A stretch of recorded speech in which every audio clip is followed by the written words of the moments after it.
several, I think it was 5 or 6, maybe 7 guys all attacked him at once.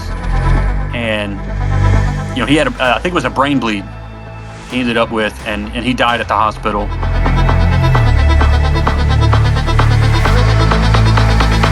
But, everybody technically dies at the hospital. So, technically, because as COs, as lieutenants, as wardens, you need a medical professional to call time of death.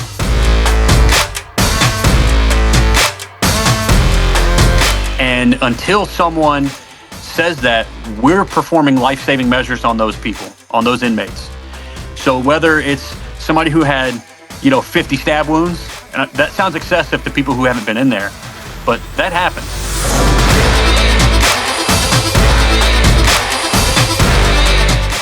People, when guys go to stab somebody else and their mind is made up to hurt them, 50 stab wounds is a regular thing.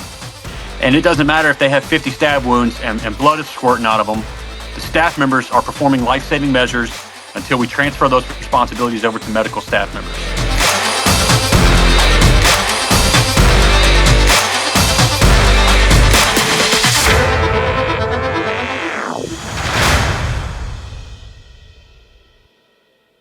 So you're a CO at Pollock, right? One of the most dangerous federal prisons in the country, in my perspective, and probably a lot of other people's perspectives. They actually tell you guys, staff members, that you can't watch my show, Blood on the Razor Wire TV. Yeah, it was not a directive from a supervisor. It wasn't put in the emails or anything like that, but it was spread that we shouldn't be watching this. It was known that they did not want us watching your YouTube channel, following you on social media, things like that. Did they give a reason why? No, not really. I think it was this understanding they didn't want staff members. I think the word that was used was fraternizing with former inmates or people who were close with the inmate population. We weren't supposed to get involved. They wanted us to keep our involvement professional and to stay, outside of that realm, so to speak. So did you ever watch the show before they gave you that directive, or? Oh, absolutely. Yeah. A bunch of us were, and we continue to. There's no way that they can really monitor what you do outside of work on your personal, cell phone, YouTube channel, things like that. So absolutely. It was eye-opening and helpful for us to know how people think in there, and watching your show gave us some insight into how the inmate population thinks and operates and conducts themselves. So if I'm wanting to build a rapport with the inmate population, it benefits me to watch your show and learn the way that they think so that I can interact with them better. So yeah, there were definitely staff members watching it. I know I was for a while. So it was always interesting. Did the staff members think I was full of crap, or was I giving it to it how it really works? Oh no, it's legit. Everybody believed your assessment of things, your interviews, it was all legit. Some things that some people don't know, right? Like I was contacted by some of the death penalty lawyers from, the incidents that happened at Pollock, some incidents that happened at Beaumont, and they kind of wanted me to work on those cases, kind of like an expert from, the prisoner perspective, along with my, paralegal stuff that I do. Yeah. But, there are some people where, like the SIS or whatever, don't watch his show. There's kind of like this culture where, they teach you to hate prisoners. Do you feel like that's the truth? Yeah, absolutely. There was definitely an entire speech on that idea or that mindset when you first start. They ask you a rhetorical question like, how do you know how to tell if an inmate is lying to you? And we sit there and wait for the answer, and they say, well, their lips are moving. And when you first start working there, you are, unless you come from a law enforcement background, it's a culture shock. And, I did security out of college for a couple years. I worked at the local sheriff's office in dispatch. So I had some experience in a law enforcement type setting, but it wasn't like this. And even in those settings, working as a dispatcher for a sheriff's office and at a college doing security, your primary goal is customer service. You're trying to help people, you're trying to give them guidance, you're with them during stressful situations, and you're looked at as somebody who's helping them through something. So while I thought I had law enforcement experience, I go into USP Pollock, and I'm not the type of person who is, um, I guess the way you would put it is hard. I'm I'm customer service. I've been in management. I'm trying to, do the right thing. And we're told we have to flip this switch and be this tough guy all the time. And that's not how I operate. So me stop you for a minute, right? So people sure. know you're also a youth pastor, a Christian. Yes, So being a youth pastor and being a believer in Christ, you do have this intuition to like, hey, I want to help people. absolutely. I'm not just here to smash people. But now Right. you're in USP Pollock and you're up close with violence, right? Yeah. Yeah. So my mindset is always thinking about the fruits of the spirit. Love, joy, peace, patience, kindness, gentleness, self-control. Those are the type of things that govern my life. So when I'm in there and I'm interacting with the inmate population or my coworkers, those are the kinds of things that govern my personality, that dictate how I communicate with people. So I don't go into whether it was a housing unit or work in the compound or work in special housing. I'm interacting with people with the way my personality really is. It's hard for me to flip the switch because I do behave as if I'm following Christ. And when I would work a housing unit, my Bible would be on my desk, and the inmate population knew that I was a Christian. I didn't hide that. And I think there were times where that helped me, and there were times where it didn't, because a lot of staff members would look at me differently because of how I interacted with the inmates. They didn't like it. Not all of them, but a lot of them did not like how I was not soft spoken, but I was respectful. I was firm. If I wanted certain rules followed, I let the inmate population know that.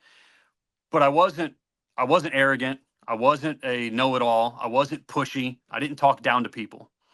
And I behaved that way because I'm a Christian. So the inmate population started to notice that. They respected that. And I heard firsthand accounts from them one on one with me, or I heard them telling other inmates, "Hey, y'all leave Mr. Briggs alone. Mr. Briggs is a good person, or Mr. Briggs is just trying to do his job." And there were times where I was reading my Bible, and I would have inmates come talk to me and ask me, "Hey, what's your favorite scripture?" or "What's your favorite story from the Bible?" or "Tell me what you think about this. This is what I've been reading in the Bible." So those interactions were always fun for me because I did feel like I was a missionary, so to speak. I'm in this foreign world to me that I don't quite fit in with, but I'm still expressing who I am as a follower of Christ to these people. And it was always um, a fun interaction when I got to have those talks about God's word with people, whether it was inmates or staff members. Not everyone in Pollock is a demon, right? Right. Now there are some, definitely, there are definitely some, but there are some decent people in there that made mistakes, When we and talk that was. Go ahead. Oh, I'm sorry. Go ahead. Finish what you were There saying. was uh, a thing that I used to say to the inmate population, because of what you just said. Not everybody in there is a demon. I would tell them, whatever you did to get yourself in here, you didn't do it to me. I'm here to make sure you follow the rules that will keep us safe. Outside of that, I'm not chasing you down. I'm not trying to find every little thing that you're doing wrong. I'm not being nitpicky about all these specifications for how your cell looks. Now, if I caught something that was dangerous, of course, I responded to it, or I communicated with that inmate about how it should be handled.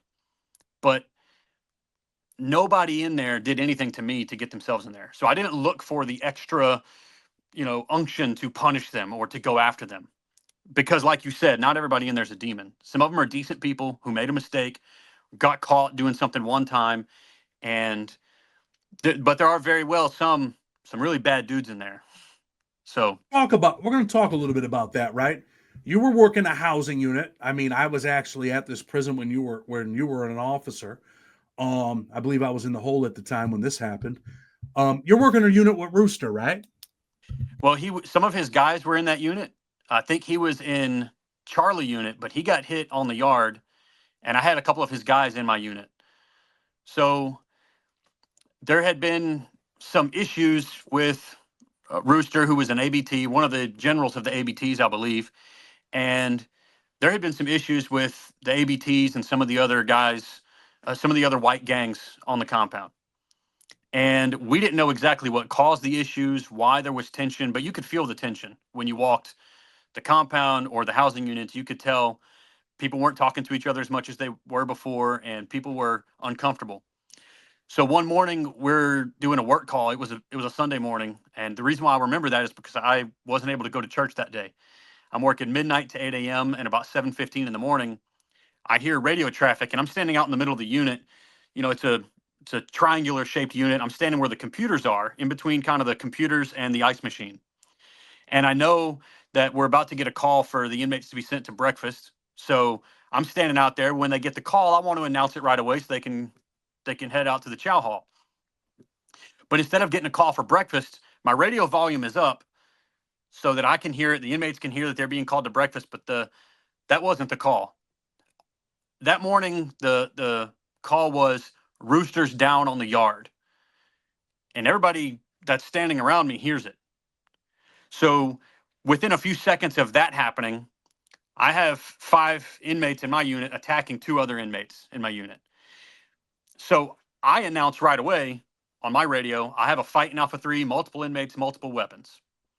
So I don't remember the names of all 5 of the inmates, but I remember one specifically. He was a big dude. He always asked for extra milk. And so I gave it to him. Whenever we had a lockdown, he would get the extra milks. He said he was building up his protein in case he ever had to fight someone off. But this guy appeared to be the ringleader in the group, and his name was Robert Shipp. And Robert Shipp and several other inmates were attacking Brandon Ash and Bobby Luttrell.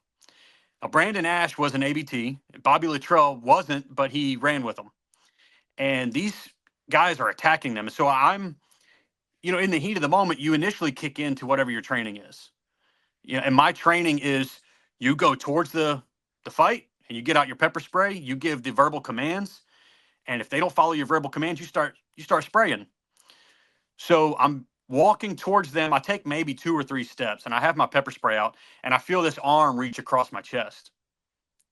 And initially, there's like a little bit of aggravation, like, what is this? But there was an inmate by the name of John Hill, an older black guy from Chicago. He went by the nickname Smoke, and he reaches across my chest and he says, "Mr. Briggs, hold on." I look at him and I'm like, "What are you doing?" And he says to me, "Did you call for backup?" "Yes, I did." And he says, "Wait for your backup. Those guys will not stop if you get in their way. You'll become a victim too." So I waited, and it wasn't long. You know how the staff are at Pollock. If you call a fight, they respond. They come running. I mean, the cavalry was in there within 15 to 20 seconds. Staff members from the other housing units, from the compound, the unit team staff, they all run in there. We get the situation under control real fast.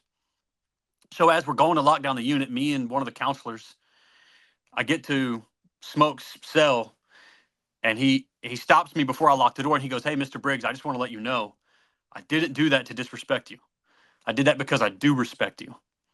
If those guys would have hurt you, I would have felt like I had to get involved. And you treat us well. You treat us with respect. You talk to us with kindness. And I wouldn't have let anything happen to you, even if it would have made me look bad with the rest of the inmates. I really felt like they would have turned on you if you got in their way." So I These stopped.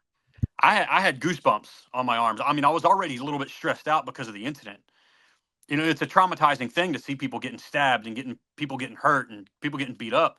So I'm still kind of shaking a little bit, and I've got these goosebumps on my arms when he tells me this, because that's not something the inmate population usually tells a staff member.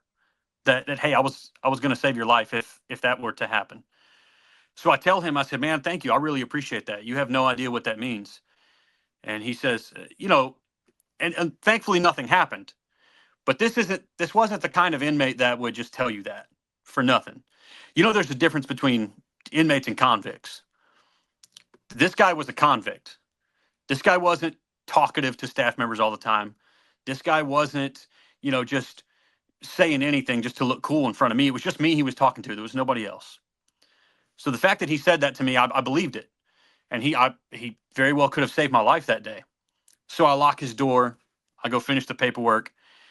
And, as I was calling that fight, and staff were responding to that fight, we hear fight in Charlie 4, fight on the compound, fight in front of Bravo 2. So it wasn't just Alpha 3 that morning. When Rooster went down on the yard, it was an orchestrated event from every other white gang on that compound to attack the ABTs. They were successful. Every one of them came together, whether it was the Aryan Circle or Soldiers of Aryan Culture, the skinheads, the Nazi lowriders, the independents. All of them came together, and they were taking those guys off the yard, and they were successful that day. When this is going on, right, these guys are stabbing each other in your unit. Yeah. You're willing to jump in the middle of it until, the guy stops you and says, hey, Smoke says, hey, relax, wait for backup. Yeah, that's what we're trained to do. We go towards the fight, and we're not supposed to anymore. Back in the day, people would just grab the inmates and try to pull them off and separate them. But now that we have the pepper spray, we're supposed to give the verbal command and then spray. At least I did. I would give the initial verbal command, "Hey, stop fighting," and I got a loud voice and I can project it. Especially as a preacher, I've gotten good at doing that. So I'm projecting my voice, whenever I respond to these fights. And we're not supposed to get our hands dirty anymore. We're just supposed to use that pepper spray. So that's our training. You go get involved and you break up the fight as best as you can. Did you have a stab vest on? Did you wear it? I had a stab vest. I wore it all the time. When they initially gave them to us, we were frustrated at first because we had been working in there without them for a long time, and we were fine with that. And they would make you sweat like 10 times the amount you normally would during your shift. And if you're working a 16-hour shift, you're walking up and down those stairs, whether you're passing out trays or, running to fights, those things get kind of annoying, but it's worth it if you were to get hit. It's worth it to have it on. So yeah, I had my stab vest, I had my pepper spray. I was one of those people who took every precaution. I have a wife and kids at home. I have responsibilities outside of work. I took my safety serious. So, and that's another one of the reasons why I had a good rapport with the inmate population. I felt like, if I have a good rapport with these guys, it's less likely that I'm going to get hurt by one of them. Let me ask you this, right? Were there days when you went to work and you felt like you were actually in danger, that your life might be in danger working at Pollock? Yes. I don't feel like me specifically. I was never threatened by an inmate. I was never told that I was going to be attacked, but it still felt dangerous walking through those housing units when you know what kind of people are in there and you know what they're willing to risk to keep their cell phone that they have in their cell, or to make sure their knives aren't taken from them, or to make sure their hooch isn't taken from them. And we're supposed to make rounds, every 30 minutes to an hour. And when you're walking around those housing units by yourself and there's 100 to 120 guys in there, and even if you have a good rapport with a few of them, it, especially when, and it wasn't just hooch and it wasn't just an attitude. There was plenty of times where there's guys in there that are high. The K2 was rampant. The spice, the stuff that they would get sent into them, whether it was Suboxone or K2, any given day, you have somebody, that's a loose cannon on that stuff. And you're just trying to make your rounds, you know, not because we're trying to catch somebody doing something, but it's policy that we make rounds. And it's policy that if we catch somebody doing something, we've got to turn it in, because if I don't, then this person gets hurt. It comes back on me and I get in trouble, lose my job, get suspended or whatever. So you definitely feel like you're in danger when you're making rounds in those housing units. When you're walking through the compound, you can feel the tension. It's not just that because of your training that these are dangerous people. There are days where you can feel like everything's cool. The guys are watching football. People are over here playing cards, and everything feels like it's laid back. Then there are days where you walk through there and you can feel the tension. You can feel the evil around you, so to speak. So yeah, there were definitely days where I felt like, even if I wasn't directly the person that was going to be attacked, I definitely felt like I could be in danger. When we talk about Pollock, right? When I went there, dudes did not want to get off the bus. Guys did not want to go to the compound at USP Pollock. It's known for violence, known for numerous murders. Did you work there when the kid that they called Bubba Sparks was murdered? I think there was 3 murders in one day. Were you working there then? I don't recall that incident. Um, I was there from April of 2014 till October of 24, and I definitely responded to some incidents that were murders, that were um, there was violence every day almost, unless we were on lockdown, and even still on lockdown, there was guys getting hit by their cellie. Let's But talk no, about. No, go ahead. I don't want to interrupt you. I'm yeah, sorry. I don't recall that that incident, so I'm not sure if I was there that day. I think it happened before you worked there. My fault. I didn't know you Yeah, maybe started in so. 2014. So when you respond to a murder, right? Give us an incident that you responded to, and I'm going to ask you, some questions about it. Oh man. Um, there was I believe it was a cell fight, and I don't think the guy died on scene. It was later at the hospital. There was a cell fight in Alpha 2, probably January, February of 2015. I could have the date wrong. It's been years since that one happened. There was a cell fight in Alpha 2, and it was 2 or 3 o'clock in the morning. So we're making rounds still in the middle of the night, and most of the time, you walk around with your flashlight and you look in the cell. You just make sure nobody's nobody's fighting, nobody's hanging. We count the inmates at 12, 10, 3, and 5. But even in between those counts, we're supposed to make rounds. So I hear that I'm working Alpha 3. That was a unit I worked quite a bit because I liked the days off. The days off in that unit were Tuesday night and Wednesday night. And being a youth pastor, I liked being off on Wednesday nights. I'd preach in my youth service on Wednesday night, and then I get to go home and not have to come back into the prison. So I worked Alpha 3 a lot because of that. And that night in Alpha 2, the officer, he says, over the radio, he says, I have a cell fight in Alpha 2, and he tells us to cell. I don't remember where it was, but it wasn't far from the front door. So you walk in the front door and you go to the right, and it was somewhere on that range. And we respond, and I'll never forget the lieutenant that was working that night. It was Lieutenant Gotro. And Lieutenant Gotro was one of those lieutenants that you knew if he was there on shift with you, you felt a little bit more comfortable. That's the best way I can put it. The same way that I said the inmate population has inmates and there's convicts. If you can find the comparison, Lieutenant Gotro was a convict type of staff member. He was one of those who knew how to handle business. He had a good reputation with the inmates and with the staff members. He kind of stuck up for the staff members if we ever had a problem with the administration. And he was one of those lieutenants who, when you open the door, there's some lieutenants who just want to give instructions to the COs. But this was one of those lieutenants where you open that cell door, he's the first one in, and he's handling stuff. And so we respond to the fight that night, and the officers that responded did a phenomenal job. We broke the guys up, but I think the guy that did the attacking in that situation was he just had the upper hand because he surprised his cellie. And I think the inmate died. It was either on the way or at the hospital later that night. But that was the scary part is you never know what you're running to. You hear the other staff members say, "I have a fight over here," or "I have a cell fight," or whatever. We don't decide. Well, I think I'm gonna let the other guys handle this one, or I'm just gonna sit in my office and I know that officer so and so is over there, so he's got it under control. As COs, we're supposed to respond every time we hear one of those calls, and it very well could be. And we've been warned about these type of things too. It very well could be a distraction.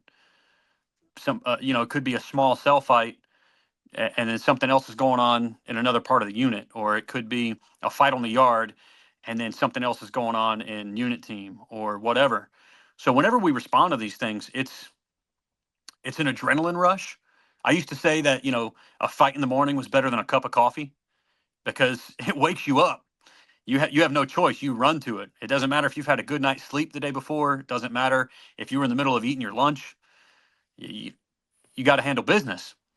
So but there are those lieutenants that we had. Lieutenant Gotro was one of them. He's retired a few years ago. I think now he's doing something else. But he was one of those supervisors that you knew if he was on shift, that you felt a little bit better knowing he was going to be running in those doors with you. Let me ask you this: you ever respond to something that ends up being a murder where there's knives involved and there's blood and it's like, wow, this is outrageous? Yeah, there was a few of those, but I didn't have as many because I worked on the night shift. I worked midnight to 8 a.m. So I didn't have as many fights like that. There were the times in my last couple years there where I was working so much overtime. 2019, 2020, I was working a ton of overtime. So I was working 16-hour shifts. Um, so I didn't have as many of those because I worked nights. So midnight to 8, we still had some because we unlock at 6 in the morning. The guys go to breakfast, so we still responded to them. And I think that's one of the reasons why I liked working the night shift was because I didn't have to respond to as many of those incidents. It's stressful, it's traumatizing, it's something you don't want to bring home to your family. And a lot of times when you respond to those incidents, you're not just responding and then you go back to your unit. You have to write an incident report afterwards. You have to debrief. You have to, if you got any pepper spray on you, that's going to burn for the next several hours, whether you breathed it in or it got on your skin. You're escorting the inmates to special housing after you break up a fight. So it was part of my self-preservation, if you will, to work midnight to 8 a.m. And during those hours, I was preparing a lot of youth lessons. I was reading. I was, from 6 to 8 a.m. I wasn't able to do that because I was running moves and stuff. But I didn't have as many of those. I did have some, but the specifics of them, I've probably blocked out the names of the inmates. I had some at the FCI that were fights that I responded to. There was one guy got hit. I was working the compound at the FCI, and a young white inmate got beat with locks in the chow hall. This may have been in 2017 or 2018, and I don't recall what they were attacking him for. But I know as far as us staff members go, we legitimately felt bad for the kid, and there was several. I think it was 5 or 6, maybe 7 guys all attacked him at once, and he had I think it was a brain bleed he ended up with, and he died at the hospital. But everybody technically dies at the hospital.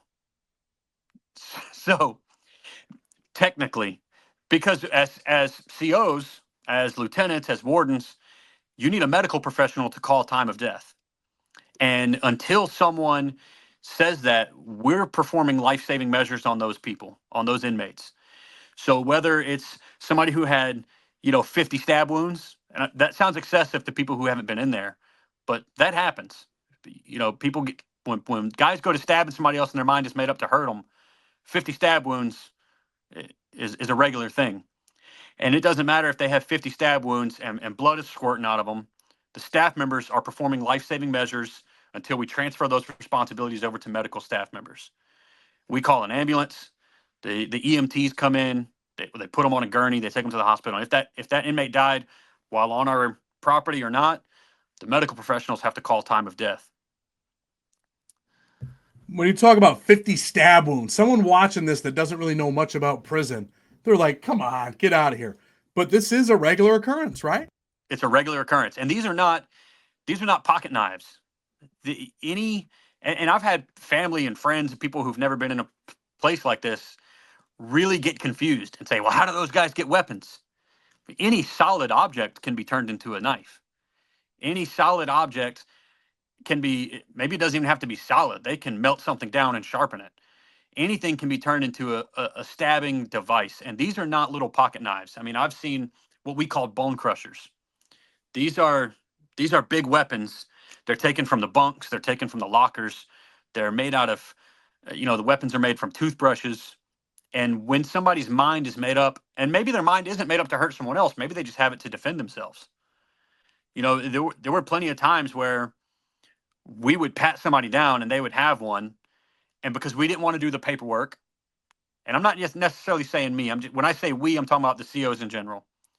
There was times where staff members didn't want to do the paperwork on it. They would take the inmate's weapon, whether they found it in a pat search or they found it in their cell, and the inmate would say, that's okay, I got another one.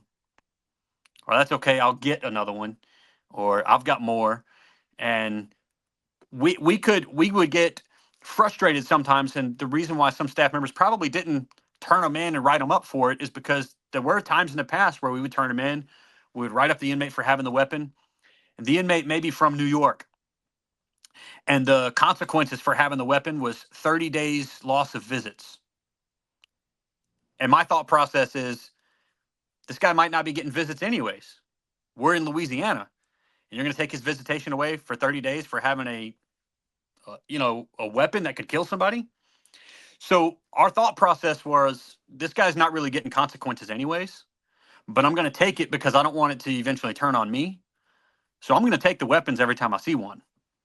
I'm going to take the drugs every time I see one because a high inmate is a dangerous inmate. I'm going to take the hooch every time I see it because a drunk inmate is a dangerous inmate. You don't know, not even just inmates, civilians, high or drunk, can be dangerous. You don't know how people are going to react to those things. So Talk a as a little bit staff, about let's go talk a ahead. little bit about the K2 thing, right? I was there. I experienced it, not personally experienced, but I personally experienced it by watching it and seeing what was going on. And it just kind of destroyed the whole federal prison system. Guys were willing to sell their Christmas trays that you get once a year, Thanksgiving tray, their soap, their deodorant. I mean, Yeah, they sell anything. I mean, some guys will sell their ass for it, right? absolutely. When these guys are smoking deuce, which is really what, some fentanyl, maybe some bug spray on paper, and you see this, what was one of the craziest things that you've seen in your unit or in that facility with guys smoking that stuff? Man, I seen y- you would see guys run around naked in the housing unit who were otherwise, on a regular basis, they were, uh, for lack of a better term, well respected by the other inmates in that housing unit. You'd see them playing cards sometimes or just watching TV. They had friends in there. You'd see them on the phone with their family, and then out of nowhere one day, this dude's running around naked in the housing unit, screaming weird things like nonsense, not even trying to talk to anybody, just screaming, running around naked. And your initial response is, what in the world is wrong with this dude? And it would kind of make you um, shocked, but at the same time, it's like you don't know how to respond to it because I'm not going to go tackle this guy. He's naked. And then how's he going to? How do you know if he's going to turn on you or attack you? So whenever we would see stuff like that, my initial thought is, okay, who does this guy run with? Is he black, white? Is he Mexican? Is he native? And there was no discrimination with drugs or with hooch. Every race seemed like they would get involved in it if they could. And so I look at it like, okay, who does this guy run with? And I would find the shot caller in that unit for whoever this guy, hung out with, and I would go talk to them. I was like, hey, you know, get your boy under control. He's making everybody look bad. Put him in his cell. I'm going to call for the compound to come pick him up if he doesn't calm down. That was that was one of the things that would happen. I had a guy in Alpha 3. I don't remember his real name, but they called him Lucifer. He was a Mexican guy. I think he was from Texas. His nickname was Lucifer. He had, head to toe tatted up with some evil looking tattoos. I mean, demons, 666, just some crazy stuff. And Lucifer was not one of those guys who I ever would have thought would have been on this stuff because he carried himself well. He always had his head held high, and he was always talking to other well respected inmates. You know what I mean? He wasn't goofing off with the young guys. So this guy one day, I walked by his cell door, and it's weird to hear a youth pastor say I would regularly talk to somebody that called themselves Lucifer, but that was what they called him. So I talked to him and I was like, "Hey man, how's it going?" And he would tell me how his day was. If he talked to his family, we would talk about the basketball game or whatever. But there was one day I walked by his cell. It was probably 6:30, 6:40 in the morning. This guy always went to breakfast, and he wasn't gone when the rest of the unit went out. And he's sitting on the floor under his window. That window overlooks Alpha Yard.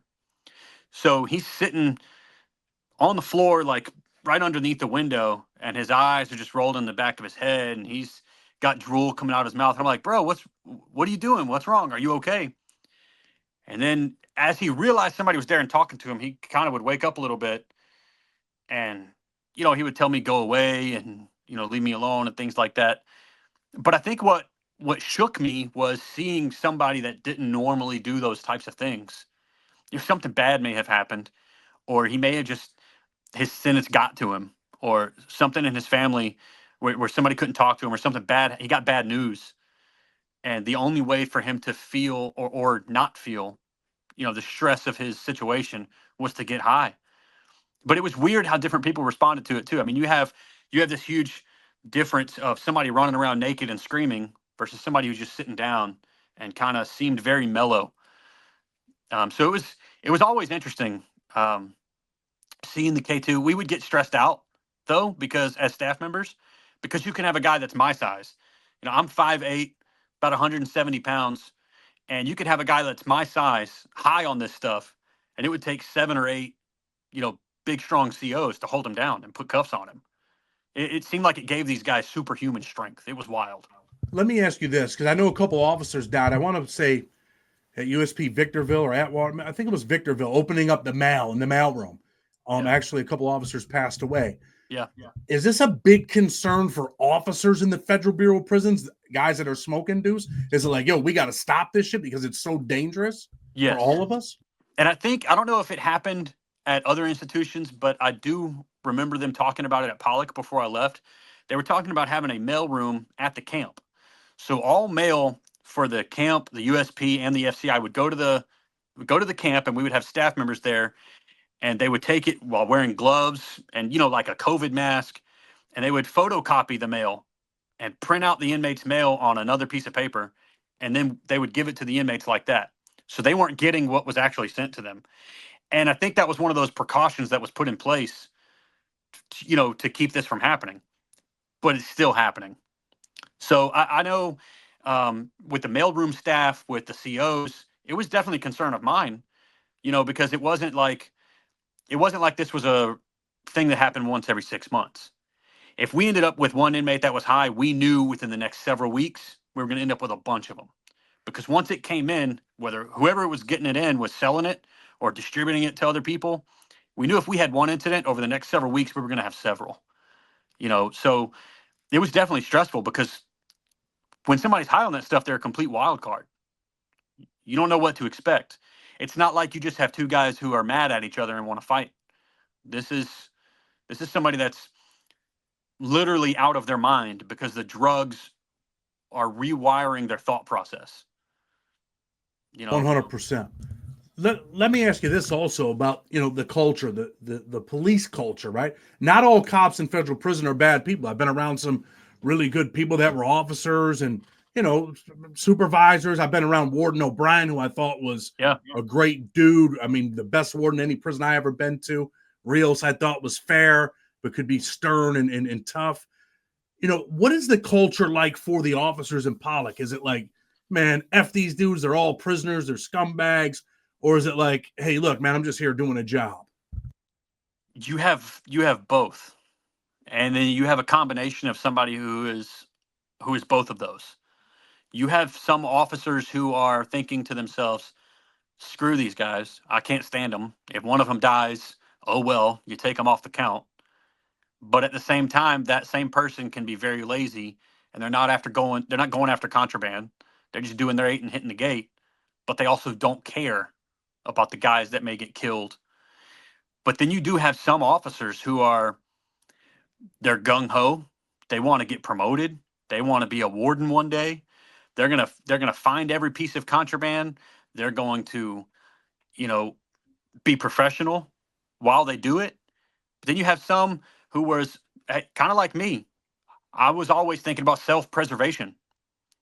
I had a good rapport with the inmates for 2 reasons. They're men, so I talked to them like men. And number 2, I knew it would be safer for me if I had a good rapport with these guys.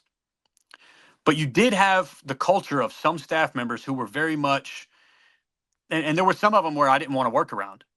And they're not working. Some of them aren't working there anymore. They got attacked several times. There was officers who, if I heard we're going to be on the compound that day, I would just get plumb aggravated. I can't think of a better way to explain. I would go into work, and this guy I knew was the compound 1 officer or compound 2 or compound 3. And that's the post he liked to work because he had the freedom to go people and mess with people. And he wasn't just doing his job. He was going above and beyond, and he wanted to find every piece of contraband he could. And then when he found it, and there's nothing wrong with finding it, it's what we're supposed to do. But when you find it, the way that you behave and the way that you communicate with the person you're finding it from can dictate how they respond as well. I've found contraband off inmates before, and they said, "Hey, CO, you got me. Yeah, I get it. I'm caught." It's a cat and mouse game. The inmates know we're coming after them, and we know we're going to catch them doing some things. It's your job as an inmate to hide it from me. If I don't find it, hey, you did a good job hiding something. But you had these guys who would work the compound, and he would come in Alpha 2 and dump over trash cans, tear up a cell, and then go upstairs in the same unit, tear up several cells looking for stuff. Then he'd leave out of that unit, not even communicate with the officer that worked in that unit. He'd go out and go to a different housing unit and do the same thing. And from the CO's perspective, if you're another officer working in that place and that's my housing unit, I'm running that unit. That's my house. And so if I want another CO to come in there and help me find contraband, I'm going to call him and I'm going to say, "Hey, can you come help me? I think so and so's got some hooch, or I think these guys, I heard them talking about something. I'd like to search their cell. Can you come stand outside the door while I search it?" That's how you communicate with each other, and that's respect. But if a CO comes in off the compound in my unit and starts tearing stuff up, doesn't even tell me, I might be in my office, doing my log on the computer or reading some emails, or I might be upstairs in a cell looking for something. And this guy comes in and he just tears up cells on the bottom range, doesn't even tell me. That's disrespectful. And then I have to, he'll leave and go out to the compound. Then the inmates in that unit come to me as the person working the unit. "Mr. Briggs, what's this guy doing coming in here? Why is he tearing up the unit like that? Did he tell you he was doing that? Did you call him and ask him to come in here? If he does that again, he's going to get hit. He's not even talking to people. He's just tearing stuff up." So you do have those kind of staff members. It's not a lot of them. There was definitely a handful. I could probably think of maybe 5 in the time that I was working there that would repeatedly be on their own mission to find stuff and tear stuff up, and it was just their goal. They probably thought about it all the way to work that day. "Man, I just can't wait to pick on the inmates." And but that's not a culture that's preached by the supervisors, by the admin. The admin definitely want you to find contraband, but they want you to be safe about it. The the there was I think he was an associate warden when I started there, Warden Barnhart, and he was one of those guys who taught us how to communicate. And he told us, he said, "Your absolute best weapon here is not your fists. It's not even each other. It's not your keys. It's not your radio, your pepper spray. It's your communication skills." And I think a lot of guys missed that memo. They didn't learn how to communicate with people, and they would talk down to people. I had one guy, he quit not long after, uh, called an inmate boy. And whenever a white staff member tells an older black guy to go clean his cell, the guy doesn't do it, and then he says, "Come on, boy, you heard what I said."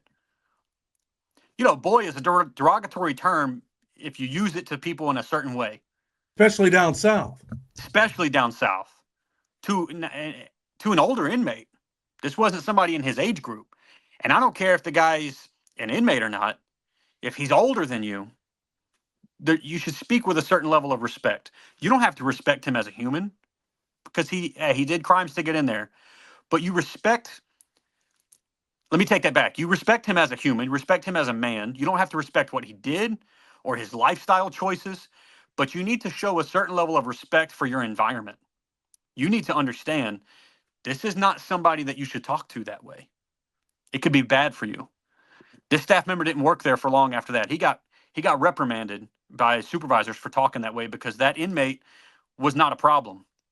You have inmates in there who are problems and some who are not. And that inmate went and communicated with the unit manager, the lieutenant on shift, the captain.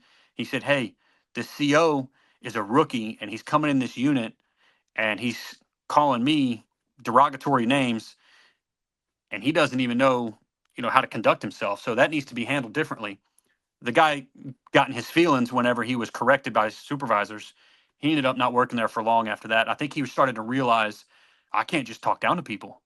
And I think some guys think that they can. They think, well, I'm a federal law enforcement officer, so I've got these big britches on, and I just get to talk to people however I want. That's not safe. Safe for anybody. Let me ask you this. One of the most, like you said, you're a youth pastor, a father, a husband.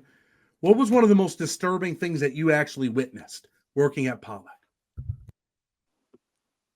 This is um, a disturbing situation. I think was some people may not would see it as disturbing, but I'm going to lay it out and I'm going to explain exactly why it made me feel this way. So this was at the FCI.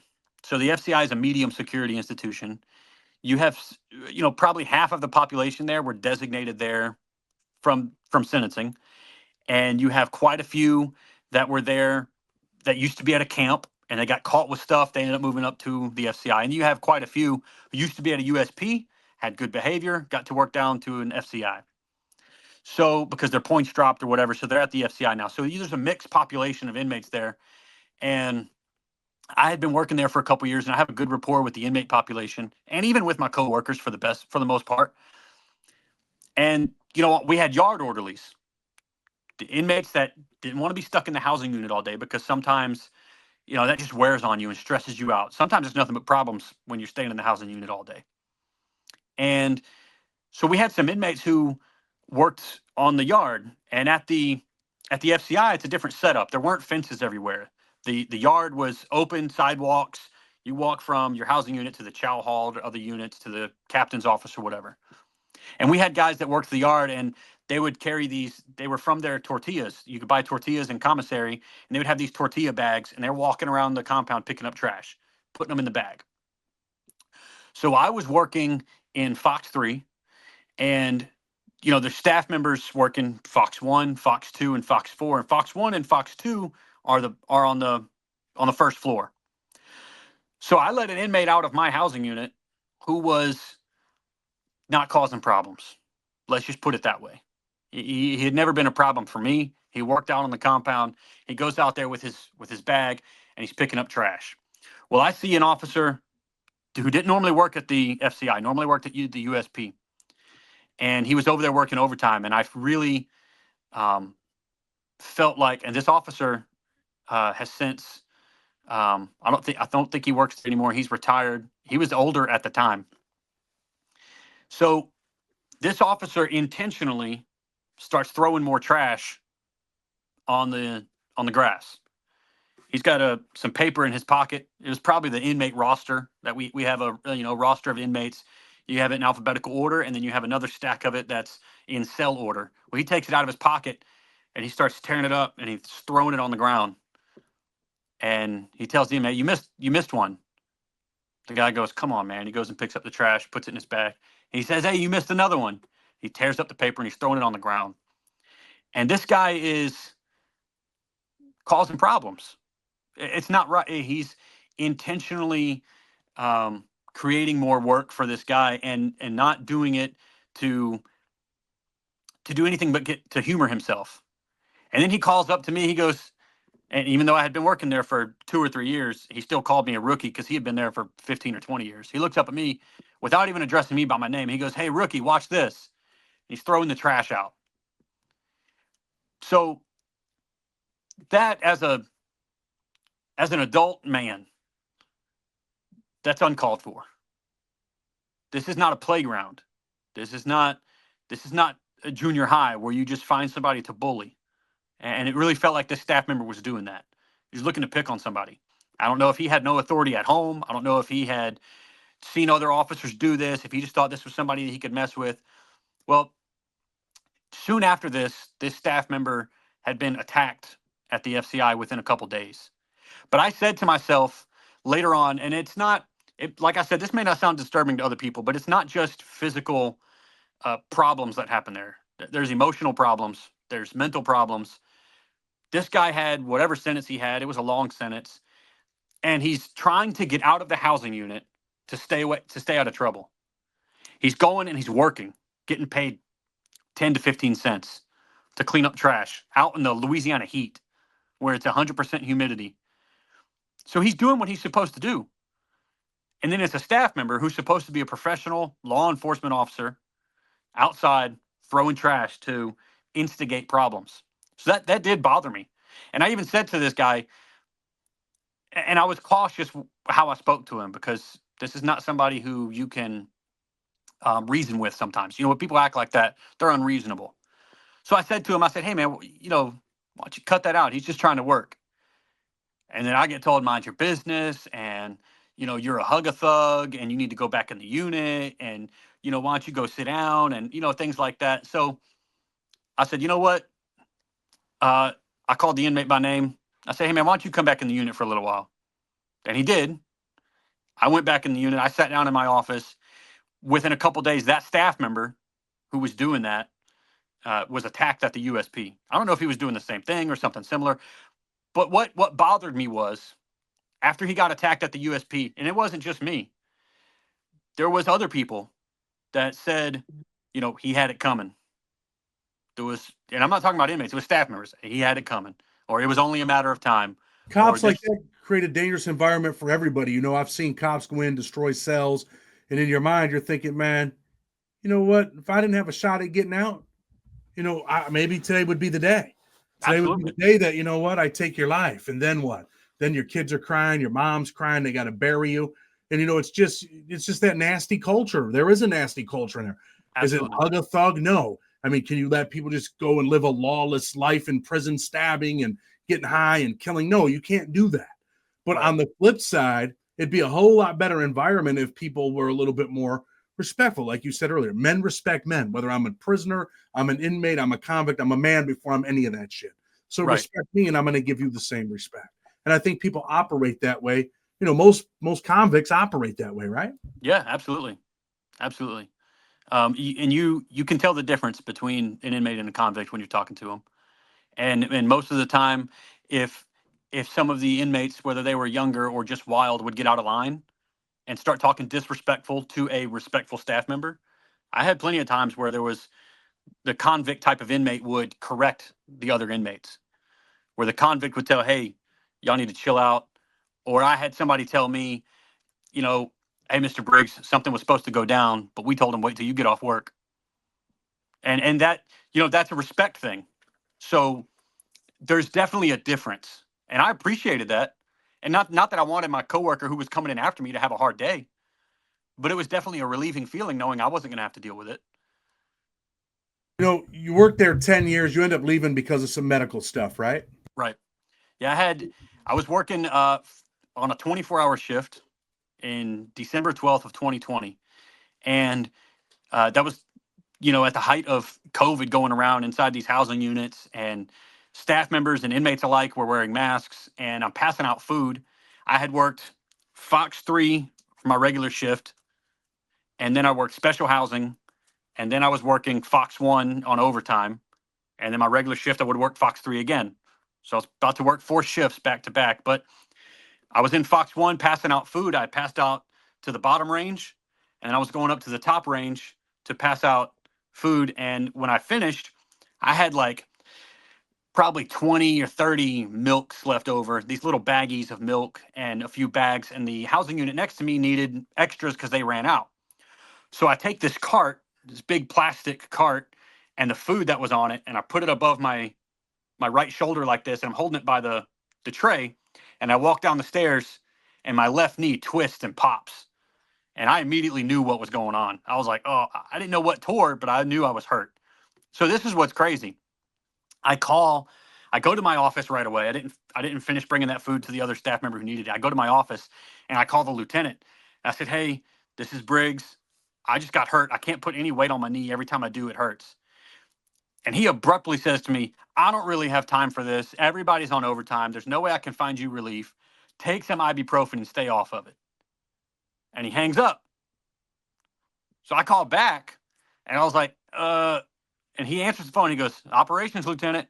I said, hey, who's the activities lieutenant? Because you're no help. And I can just feel him being aggravated. He goes, fine, I'll put him on the phone. So the other lieutenant picks up the phone, and I will be forever grateful to this guy, Lieutenant Llewellyn.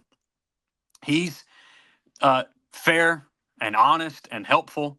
And I, he picks up the phone and he goes, "Hey," and I said, "Hey, it's Briggs. I got hurt. I twisted my knee somehow going down the steps. I can't walk on it." He said, "Give me 5 minutes. I'll be right there. I'll help you fill out the paperwork you need, and I'll get you sent home." I said, "Okay, awesome." So from December 12th of 2020 until January of 22, I'm walking around on a torn meniscus because the federal workers' comp took forever to approve a surgery. They sent me to a doctor that wasn't helpful. Human resources wasn't helpful. My union tried to help, but half the time it seemed like they really weren't sure what to tell me either. The safety specialist steered me in the wrong direction that works there. So I go 13 months walking on this knee that's injured. I finally have surgery January of 22. A few months later, while still in physical therapy, it tears again. So I call the workers' comp claims examiner. "Hey, my knee tore again. I think I need another surgery. I need to schedule an MRI. I can't put weight on it. It's not healing right." She says, "Well, it didn't happen at work." And I said, "It's the same knee that I hurt in Fox 1, passing out food. How can you tell me it's not the same injury?" She goes, "Well, it didn't happen at work. It happened at physical therapy. We don't even know. You could have been goofing off." And, so I have to fight for several more months with workers' comp. I try to get HR to explain to them it's the same. HR doesn't want to help me. The union tells me, "Well, your claims examiner has to approve it." So I have no help. The one person who reached out to me and helped me was that very same lieutenant who initially got me sent home, Lieutenant Llewellyn. He would call me every few months and check on me. He was helpful whenever he knew something. And, he's the one who advised me, "Hey, maybe you should call a lawyer. Get a lawyer involved in this." And so here's what's crazy. Very few lawyers want to fight the federal government in a federal workers' comp case. So there's not a single one in the state of Louisiana. I had to call one out of Ohio. And even still, it was difficult to get them to take care of things. They wanted to charge me before I got any situation under control. So I have my mom and myself sit at my mom's house and we write this 3.5-page letter, like filled with rage and professionalism at the same time. And I send this letter to my state representative. I send it to my congresswoman, Julia Letlow. I send it to the national union president. I send it to the warden. I send it to human resources. And I'm calling people out in this letter. The safety specialist, the union, the HR manager. I'm putting names in there. And I'm like, nobody's helping me. I'm a staff member. I've worked at this place. I've gave my life to this place. I was on an overtime shift because nobody else would work. And nobody's helping an injured employee. And so throughout this time period, I'm initially when I get hurt, I'm thinking to myself, "Man, this sucks. This is how I provide for my family." But after going through it and I realized nobody's helping me, nobody from the institution is willing to help me, nobody nationally is helping me. The injured employee is left to fight for themselves with their claims examiner, who barely knows what they're doing. And I think to myself, this is a blessing in disguise. I want to get out of this place anyways. I'm going into this federal prison that is full of hate and darkness and constantly working overtime. I want to be able to coach my daughter's basketball team. I want to be able to go to youth events with my kids that I minister to. I want to be able to spend more time with my wife. So I'm thinking to myself, while on workers' comp, making, about 60% of my regular paycheck and constantly hurt, I'm thinking to myself, this is a good thing. While I have coworkers telling me, "Hey, when are you coming back to work?" And coworkers telling me, "Man, you're probably faking your injury just because you didn't want to work overtime." And I'm thinking to myself, I'm getting the best sleep I've ever had. I'm slowly getting away from the PTSD of working in that place because staff members face some serious PTSD working in that place. Oh, I'm sure. And throughout the entire process, I'm being positive about it when other people wouldn't have been. And when I left in October of 24, it was like a praise God moment. It was like, hallelujah. I get to be out of here. I get to pursue other things. I get to spend more time with my family. And while it's a good paying job, the money is not worth the emotional toll it takes to be in there. And some people might be better at it than me. Some people might be better at handling those types of things, but I don't believe it's who God made me to be. Let me stop you for You an know? emotional toll, right? You make good money. I don't know if you want to. I mean, I guess we could Google it, but Yeah, what do you make? I mean, for putting your life on the line at Pollock, what do you make? when I started there in 2014, the starting salary was about 40,000. But when I left, we had went through a we went through a couple government shutdowns. We had went through raises, and you get promotions. So whenever I left there, I was a GS8 officer, which means I was a senior officer specialist, and they had given us a 25% raise because we were so short staffed. So it was like a hazard pay type of thing. So I had had several raises. I get promoted from officer to senior officer, then senior officer specialist. So when I left there, I was making around $80,000 a year as a base salary. So, that's about $3,000 after taxes and benefits and all those things every 2 weeks. That's good money, $5,000 to $6,000 a month. With it, when you live in an area with, you know, a low, it's a low income area, in central Louisiana. It's not a lot of wealthy people out here. So when you can make that kind of money um, with a wife and kids, that's great. And then the Good money. overtime, you can work overtime whenever you want. So you have officers there, COs, that were making more money than the warden, making 150 to $200,000 a year because they work overtime. But Boy, if I was working, I'd probably be doing the same thing. yeah, and I did it sometimes. If we wanted to go on a vacation, I'd sign up for a few overtime shifts. I had some extra money, and I could do it. But I can tell you this: my wife, who I've been married to for 15 years now, can tell me she would rather make the financial sacrifices we've made and have her husband be a better man to our kids, and have me getting better sleep, and have me being able to pursue things that actually bring me joy in my life. I would dread going to work. If I found an excuse to call in sick, I did it. Um, Not to put other people in a bad position, but it was not a pleasant environment to be around. You end up getting a settlement. I mean, do they take care of you financially? You don't have to tell us what you get, but do they So take care of you in the end? so right now I'm on a workers' comp salary still. I have a small income from the church. I have a small income from the school board. I'm the president of the Grant Parish School Board. But it's a it's like a I think it's about 60% of what I was making at the time of the injury. So people can do the math, and I've been able to be happy with that. And there's still a couple doctor's visits I have to go to, and there's still paperwork that has to be done, but I do have to file for what they call a medical retirement. It hasn't been approved yet, it hasn't been set up yet. But in the first year of medical retirement, you get 60% of your salary. And every year after that, until you're 62, you get 40% of your salary. And that's without having to go in there and never work again. And you can still pursue other things. You can go get another job. I don't want to work in law enforcement again. It's not that I have any hate towards the inmate population or towards, the federal government. It's the fact that that kind of environment is not what I'm meant for. I'm a people person. I want to give motivation and guidance and help to people whenever I can. I don't want to be feeling like I constantly have to be on edge, just to survive. Listen, Mason, hey, look, I think that you come across as an honest dude. You live that life in there. You've seen some things that, most people in life will never, ever see. And that Yeah. means violence and just, the culture, the things that you've experienced.